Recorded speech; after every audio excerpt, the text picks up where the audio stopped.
Hi everyone and welcome back to DreamingUpDemming. In today's vlog, we head downstairs to Hoshino Resort 1955 Tokyo-based restaurant for an amazing breakfast buffet.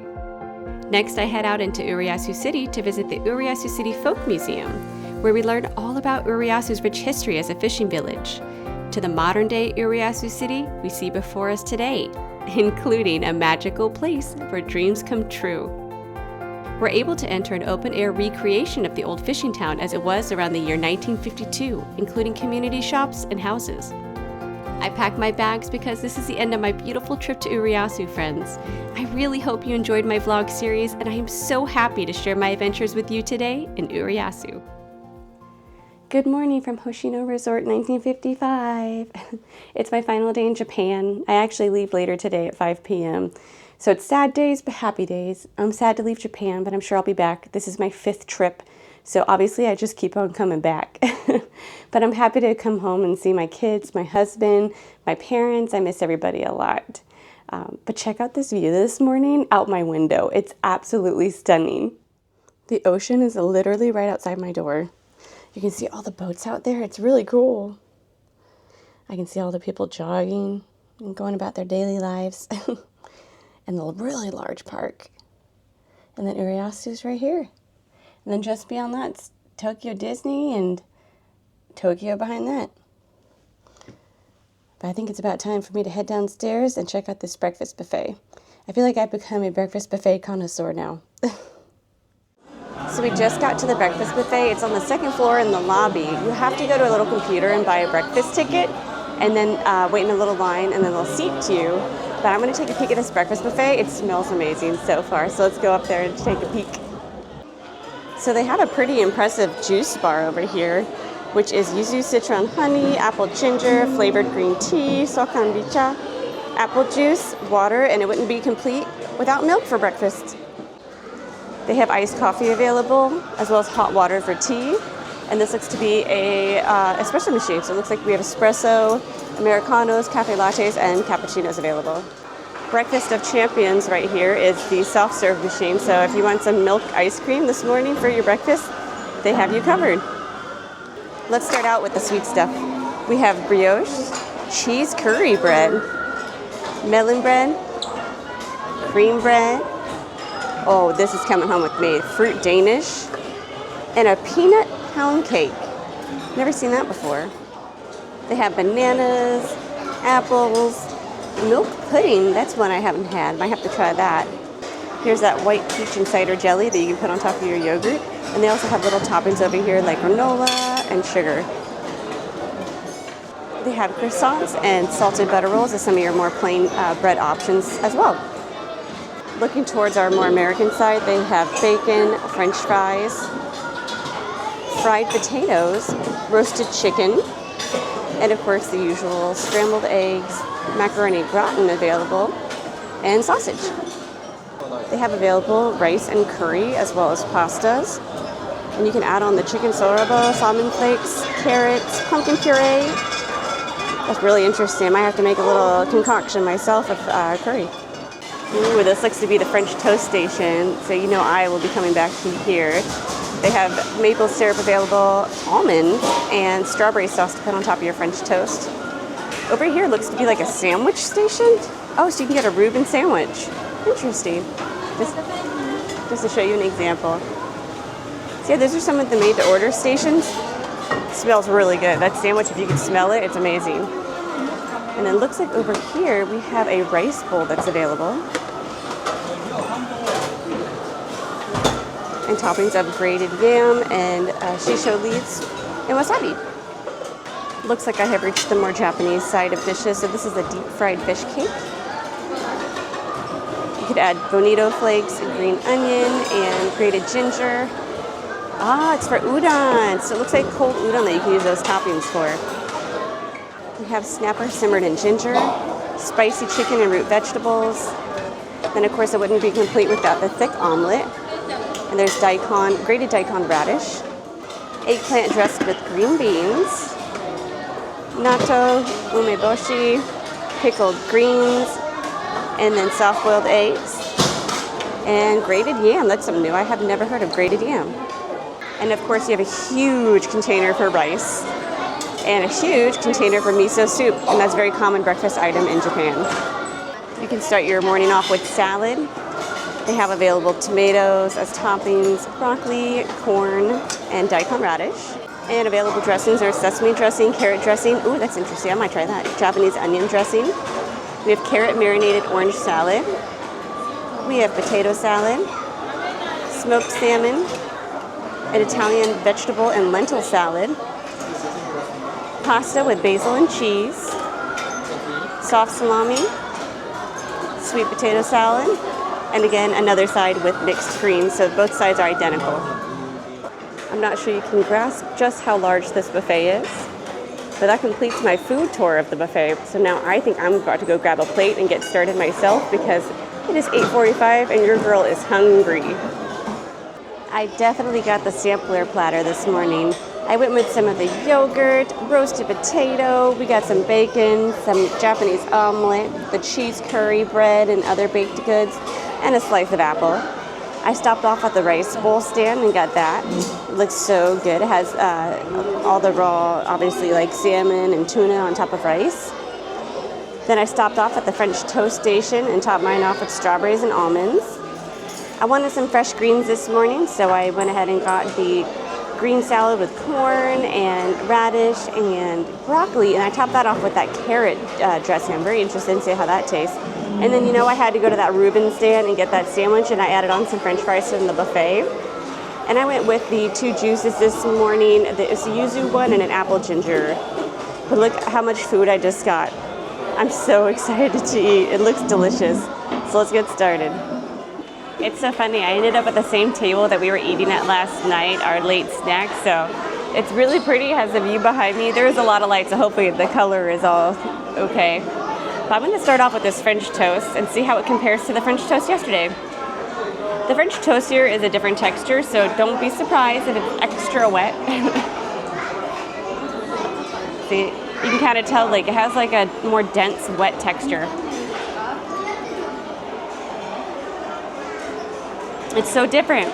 It's so good. I don't know how to explain it. It's something you'll have to try when you come to Japan is the French toast. I had to get the roasted potato and the bacon and egg. You don't need a review on that. You know what a potato and bacon tastes like. But let's try this rice bowl. I'm really interested.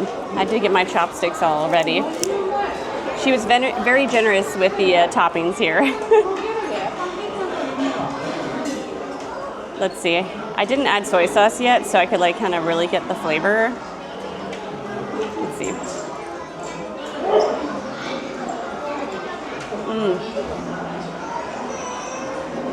It's so fresh. I don't know how to describe how like fresh tuna and salmon taste so different when you're getting it in Japan. It's like they literally caught it right outside the door.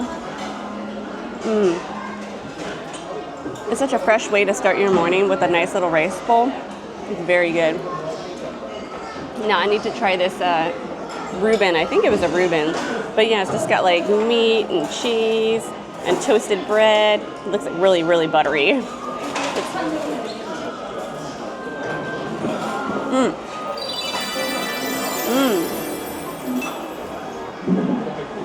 That's a really great buffet item. I would not have expected to see something like that on a buffet. Because it's more of like a brunch or lunch type item. I was really surprised when I saw that, but I had to try it because I think it's something like, you know, 1950-ish that you would expect to like eat out at a diner. I think that's what they were going for with the theming and everything. Now let's see our french fries.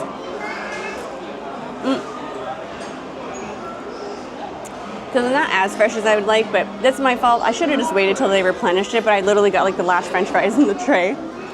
But so far, I'm really impressed by this breakfast buffet. Let's see how this carrot dressing is. I'm a little curious.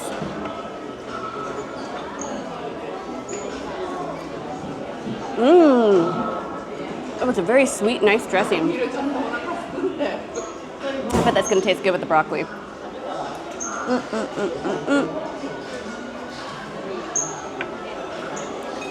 Honestly, I'm very impressed by this buffet. I like all the offerings. There's really a healthy mix of American food, westernized food, and Japanese food. So there is something for everybody here. I really like that. I would be honest, and I'd let you know if there was something I really didn't like. But all in all, I think this is a great buffet. I'm going to put the price right here. I think it's a really great price for all that they offer. It's a rather large buffet, comfortable seating, great views. I'm going to go ahead and finish up my breakfast, but then I'll catch up with you guys in just a minute. Let's talk breakfast. That was one of the best breakfast buffets I've had in Urayasu. I mean, they had a lot of American dishes, a lot of Western dishes. One of my favorites was the French toast and then the Reuben. That was such a nice surprise. It was like buttery and toasted to perfection. I'm really picky. I enjoyed the fruit selection. The pastries were really good. I loved that like sushi bowl, basically, like the raw tuna and salmon on top of rice. That was a really, really cool thing. I haven't seen it at the other buffets. It was really refreshing and it tasted fresh, like it was like right from the ocean outside the door. The salad was really great too. So when you're at Tokyo Disney, you'll notice there's not a whole lot of greens. So it was nice to have a refreshing salad. And that carrot dressing, I wish I could find somewhere in the States. It was so good. It had like a nice sweetness level. And let's talk the drink bar. So that juice bar, that was so cool. I ended up getting the apple ginger one, which was really good, and then the yuzu lemon one, which was really good. They were on ice, so it was a little watered down, which I actually prefer because I usually add water to juice because juice is like way too strong. But overall, really great buffet.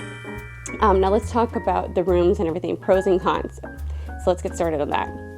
Some of the pros is the theming, obviously. The theming here is really awesome. It feels like you stepped into the 1950s. Like circa East Coast America. I don't know, it's such a unique concept I haven't seen here in Tokyo. But here in Urayasu, they have obviously this Hoshino resort, but they have them all over Japan.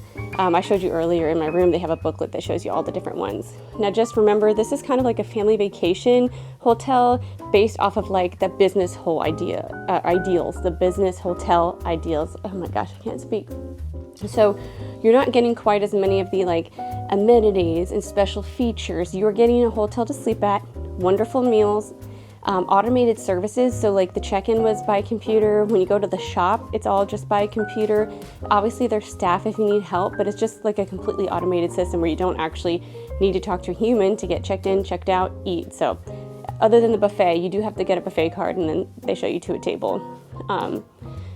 Let's see, one of the other pros. The size of the rooms is really good. I wish I had like one of those family rooms because those family rooms looked way cool with the bunk beds and they had a couch, which is nice. This room has like this like bed couch thing. So I would have preferred having more floor space and having like an actual couch. But this one had really cool food at night. We had the soda bar last night where we got to decorate our Coca-Cola. We had the burger that had like pulled turkey on it that was cola braised. It was really, really good. And then the breakfast buffet again was amazing. I do like that there's a Lawson downstairs that's 24 hours. I was able to go there last night too. Oh, another really good pro. So last night I forgot to buy water. It was like midnight and I didn't really feel like getting dressed and going downstairs to Lawson. I completely forgot that on the floor levels they have like a water machine that you can get ice cold water, room temperature water, and hot water. So I was able to take my water bottle that I travel with and fill that up. So I was able to have some water at night. So that's a huge plus for me. And I never would have thought about that, but that was a huge plus. Okay, negatives. There's not too many negatives. Just one of them, because by law, we're supposed to have this in America, but the rooms don't have telephones. So the only way to contact staff is there is a phone in the main hallway by the elevators. To me, that scares me a little bit because what if you were to have an emergency in the room? Or if there was an elderly person that fell, or maybe you're half dressed and you don't want to run down the hallway and get to a phone. But yeah, there's no phones that have direct lines. But again, it's more like a business hotel that's themed and is for family vacations. Really, there's not really any other negatives. That was the big one that stood out the most to me. And then just in my room in particular, there's no chair. So there's a really beautiful vanity. There's a space where you would think a chair could push under, but there's no chair. I'm sure if I asked, I could have probably had like a folding chair or something brought to the room. But when I do my makeup for like half an hour, or if you're an elderly person maybe that's doing makeup as well, you're gonna wanna have a chair. But those are really the only two negatives, which are very small negatives, to be honest, in the whole grand scheme of things. Oh, another real good positive, view. The view outside is really great. And one thing you have to consider though, if you do stay here, is the location. But put this into perspective. Yes, it's not right next to Disney, but it's actually right next door to Disney's value resorts. So if you're familiar with that Celebration hotel that has Discovery and Wish, I can literally see it from my room. So if you're thinking like, oh, it's so far away, no, it's not that far away. It's just a few minutes away, but it's right next to the Celebration hotel. So it's not like you're like out in the boonies or something like that. But yeah, I think this will conclude my trip to the Hoshino Resort in 1955. I really hope you enjoyed the review. Yeah. After breakfast, since the other day it was closed, we decided to visit the Urayasu Folk Museum. So it is free of charge. So I'm excited to see what's inside. We saw it from the outside the other day, but now we get to go explore today.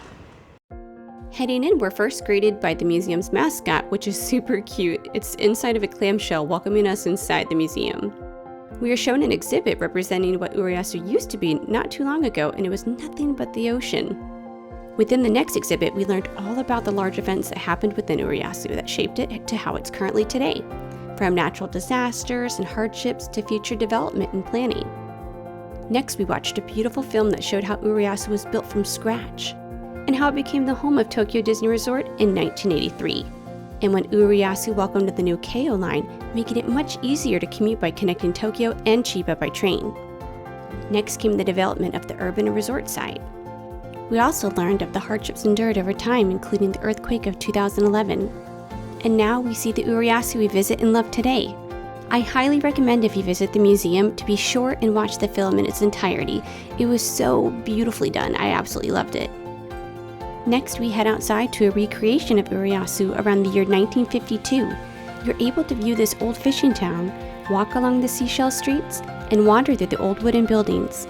They even had pamphlets in English, making it easy to navigate this open-air museum.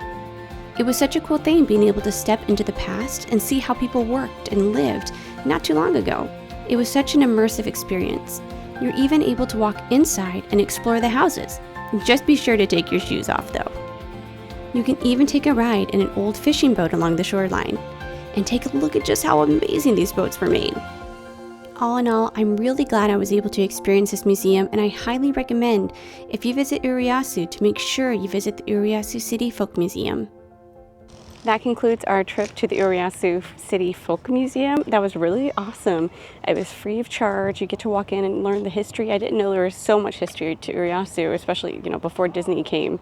I think if you have the time, it's just a few minutes away from Tokyo Disney. You should take the time to come see this.